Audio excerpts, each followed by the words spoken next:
Before we take a look at too much other math or physics of the year, we want to make sure that we're solid on scalars and vectors, which are two kinds of quantities. So let's take a look at those. So a scalar is a quantity with magnitude only. So it's magnitude only, so it's only the amount. So we don't care about direction or anything like that, we just care about amount. So for example, your height would be a scalar, your mass would be a scalar, your age would be a scalar, the number of eggs in your fridge would be a scalar. So anything where there's just an amount is a scalar, and this will make a little more sense when we contrast it with a vector later, but that's the idea behind a scalar. A vector is a quantity with both magnitude and direction. So in this case, we have a little bit different because we care about both how much of that quantity there is and which direction it's pointed.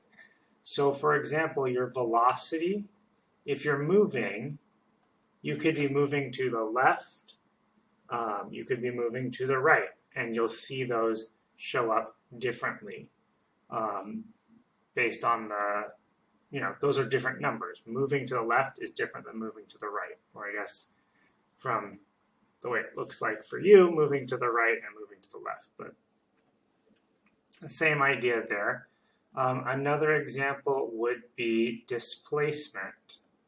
So if you move an object, you need to describe which direction you moved it. Did you move it up, down, left, right, backwards, forwards, etc.?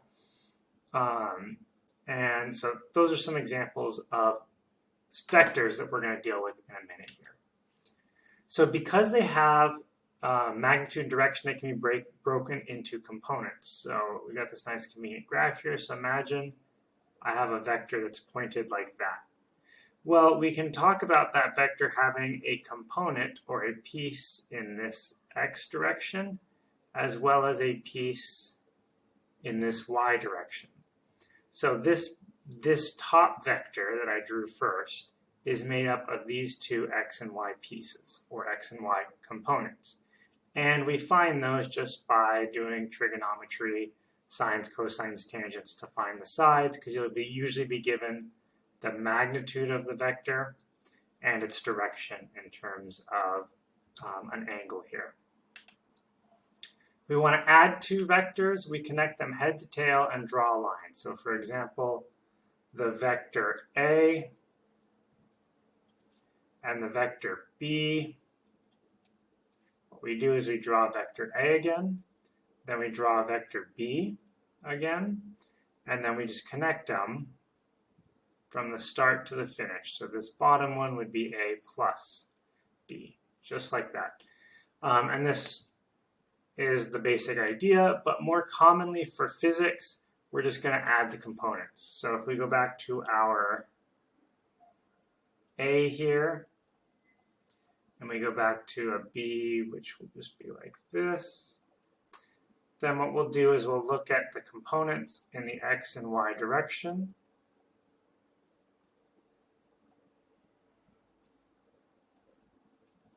And so we'd call this AX, we'd call this AY, we'd call this BY, and we'd call this BX. And so we'd add up our X, so 1, 2, 3, 4, 5, 6. So 1, 2, 3, 4, 5, 6. Our BX is 1, 2, 3, 4, 5. So 1, 2, 3, 4, 5.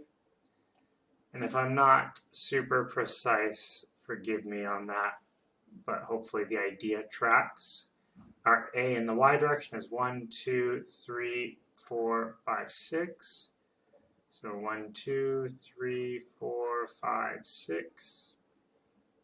That's going to be our AY. And then our BY is to come back down 3.